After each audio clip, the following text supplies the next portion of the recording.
Belly fat एक ऐसी problem है जो बहुत ही ईजिली आ जाती है पर जाती नहीं है ईजिली। फिर चाहे उसके लिए लोग तरह तरह के नुस्खे क्यों ना अपना ले, जैसे घंटों तक कार्डियो करना या एब एक्सरसाइज करना या फिर सिर्फ सैलड खाना और भूखा रहना, ये सब करने के बावजूद आपको रिजल्ट्स नहीं मिल रहे। उसका रीज़न ये है कि आप एक सही स्ट्रैटेजी को फॉलो नहीं कर रहे हो। इसीलिए आज मैं आपके साथ एक 3 स्टेप स्ट्रैटेजी शेयर करने वाला हूँ जिसको फॉलो करके आप अपना फैट लॉस बड़े आराम से कर पाओगे और अपनी ड्रीम फिजिक को इजीली अचीव कर पाओगे। ऑल्सो फैट लॉस के अराउंड ज़्यादा से ज़्यादा सवाल और मिथ्स को एड्रेस करने वाला हूँ इस वीडियो के अंदर, तो मेक श्योर आप वीडियो को एंड तक देखें जिससे आपको सही चीज़ें पता चले और आप अपने लिए बेस्ट डिसीजन ले पाए। अब फैट लॉस के लिए आपको एक चीज़ समझनी होगी कि आप कोई पर्टिकुलर एरिया या स्पॉट से फैट रिड्यूस नहीं कर सकते डायरेक्टली, जैसे कि अपनी बेली से या थाई से आप फैट रिड्यूस नहीं कर सकते डायरेक्टली। आपको अपनी बॉडी का ओवरऑल फैट परसेंटेज डाउन करना पड़ेगा। हालांकि सेकेंड स्टेप को फॉलो करके आप इस प्रॉब्लम को काफ़ी हद तक सॉल्व कर सकते हो। तो वो क्या है, मैं वो सेकेंड स्टेप आने पे बताऊंगा। उससे पहले हम स्टेप 1 की बात कर लेते हैं। पहला स्टेप है ईट इन कैलोरी डेफिसिट। अगर आपको फैट लॉस करना है तो ये स्टेप अनिवार्य है, इसके बिना फैट लॉस नहीं हो सकता। तो calorie deficit is equal to maintenance calories minus calories in. तो मेंटेनेंस कैलोरीज क्या होती है? मेंटेनेंस कैलोरीज वो कैलोरीज होती हैं जो आपकी बॉडी के करंट वेट को मेंटेन करने में हेल्प करके रखता है। तो जब आप अपनी रिक्वायर्ड कैलोरीज से कम कैलोरीज खाओगे तो जो बची हुई कैलोरीज हैं वो बॉडी फैट में से यूज करेगी, तो उस तरह से आपका बॉडी फैट बर्न करेगा। अब जैसे मैं ये बोलूंगा कि आपको अपनी रिक्वायर्ड कैलोरीज से कम कैलोरीज खानी है, लोगों को ऐसा लगता है कि उनको भूखा रहना पड़ेगा। नहीं मेरे दोस्त, कैलोरी डेफिसिट का ये मतलब नहीं होता है कि आपको सिर्फ भूखा रहना है। आप बिना हंग्री फील करे भी कैलोरी डेफिसिट में रह सकते हो और एक्चुअली वही सही तरीका है कैलोरी डेफिसिट करने का। इसके ऊपर मैंने ऑलरेडी एक वीडियो बनाया हुआ है, 7 tips to stay in calorie deficit without feeling hungry. उसको जाके आप चेकआउट कर सकते हो, उसकी लिंक मैं डिस्क्रिप्शन में डाल दूंगा, तो आपको पता चल जाएगा कि आप कैसे हेल्दी वे में कैलोरी डेफिसिट कर पाओगे। ऑल्सो अपने प्रोटीन इंटेक को हाई रखना है through out the calorie deficit, जिसकी वजह से वो आपको मसल बिल्डिंग में और फैट लॉस में हेल्प करे। और जब आप कैलोरी डेफिसिट शुरुआत करते हो तो आप 300 से 500 कैलोरी का डेफिसिट एवरी डे क्रिएट करोगे, जिस वजह से बॉडी फैट बर्न करना शुरू कर देगी। और इसके लिए आपको कैलोरीज को ट्रैक करना बहुत ज़्यादा ज़रूरी है। तो आई वुड हाईली रिकमेंड कि आप अपनी कैलोरीज को अच्छे से ट्रैक करो। आप माई फिटनेस पैल जैसी एप्लीकेशन का यूज़ कर सकते हो उसके लिए। तो इस तरह से आपकी बॉडी पे से फैट कम होना शुरू हो जाएगा। पर अगर आपने सिर्फ यही स्टेप फॉलो किया तो कुछ टाइम के बाद बॉडी प्लेटो हिट कर जाएगी और आप ज़्यादा वेट लॉस नहीं कर पाओगे और आप वापस वहीं के वहीं पहुँच जाओगे। तो उसके लिए आपको सेकेंड और थर्ड स्टेप का फॉलो करना बहुत ज़्यादा ज़रूरी है। क्या है वो स्टेप, चले जानते हैं। Step 2 is strength training. Resistance training करने से आपकी बॉडी को मसल बिल्डिंग का सिग्नल मिलता है और वो आपके मेटाबॉलिज्म को बूस्ट करता है, जिसकी वजह से आपकी बॉडी प्लेटो हिट नहीं करती है और अच्छे से फैट लॉस कर पाएगी। कैसे? तो एक्सरसाइज करने से जैसे आपका मेटाबॉलिज्म बूस्ट होता है, उसकी वजह से आपकी मेंटेनेंस कैलोरीज भी बढ़ जाती है। जो आपकी रिक्वायर्ड अमाउंट ऑफ कैलोरीज होती है उसका नंबर बढ़ जाता है, क्योंकि मसल को सस्टेन करने के लिए बॉडी को ज़्यादा एनर्जी लगती है। तो ऐसे में आपका कैलोरी डेफिसिट का नंबर बढ़ जाता है बिना आपकी कैलोरीज को कम किए हुए।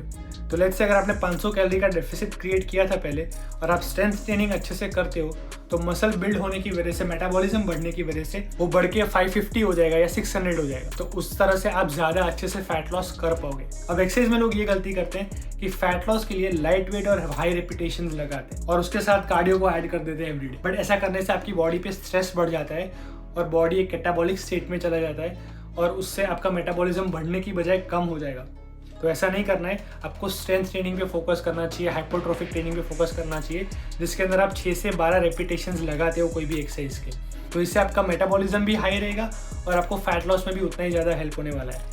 इसके साथ आप कार्डियो को हफ्ते में 1 से 2 दिन कर सकते हो अपनी कार्डियोवास्कुलर स्ट्रेंथ को बढ़ाने के लिए। और इस तरह मसल बिल्ड करने से आपका बॉडी का एरिया बढ़ जाएगा, जिससे आपको एक और फायदा होगा कि आपका जो फैट है वो इवनली डिस्ट्रीब्यूट हो जाएगा थ्रू आउट द बॉडी, जिस वजह से आप कोई भी एक जगह से ज़्यादा मोटे या बल्कि नहीं लगोगे, क्योंकि आपका फैट का लेयर एक ही जगह पे स्टोर नहीं है, वो अच्छे से डिस्ट्रीब्यूट हो चुका है। तो भले ही एक्सरसाइज करने से आप स्पॉट रिडक्शन नहीं कर सकते, लेकिन आप फैट को इवनली डिस्ट्रीब्यूट जरूर कर सकते हो, जिस वजह से आप और ज़्यादा लीन लगोगे। आगे बढ़े उससे पहले अगर आपको वीडियो यहाँ तक अच्छा लगा है तो प्लीज़ एक लाइक कर देना, और अगर आपको ऐसा और कंटेंट चाहिए तो आप चैनल को सब्सक्राइब भी कर सकते हैं। थर्ड स्टेप है वो आपके रिजल्ट्स को 50% तक इफेक्ट करने वाला है। तो अगर आपने इसको सही तरीके से फॉलो किया तो आपके रिजल्ट्स 50% तक बढ़ जाएंगे, और अगर नहीं किया तो उतना ही नुकसान होगा आपका। Third step is recovery.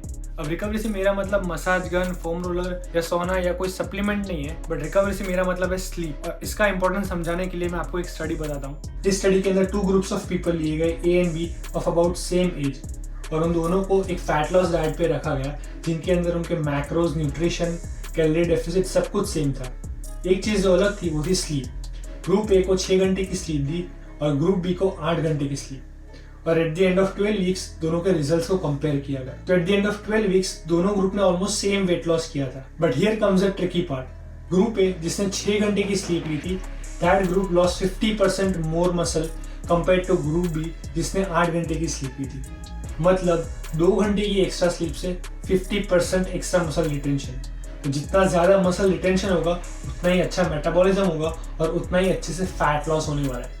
Sleep का बहुत ज़्यादा इंपॉर्टेंस है क्योंकि वो आपके हार्मोनल बैलेंस को मेंटेन करके रखता है, आपके मेटाबॉलिज्म को हाई रखता है। तो स्लीप को ऑप्टिमाइज करो और आपको बहुत ही अच्छे रिजल्ट्स मिलने वाले हैं फैट लॉस के अंदर। और इसका ये मतलब नहीं है कि आप जितना ज़्यादा सोओगे उतना ज़्यादा आपको फ़ायदा होगा।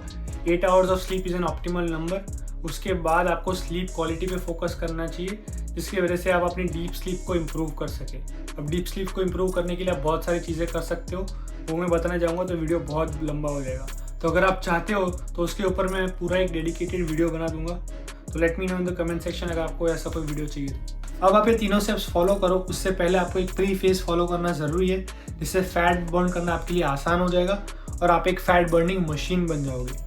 वो स्ट्रेटजी को जानने के लिए आप ये वाले वीडियो पे क्लिक कर सकते हैं और मैं आपसे जल्दी मिलूंगा एक और नए वीडियो के साथ। तब तक के लिए take care, stay fit, bye bye.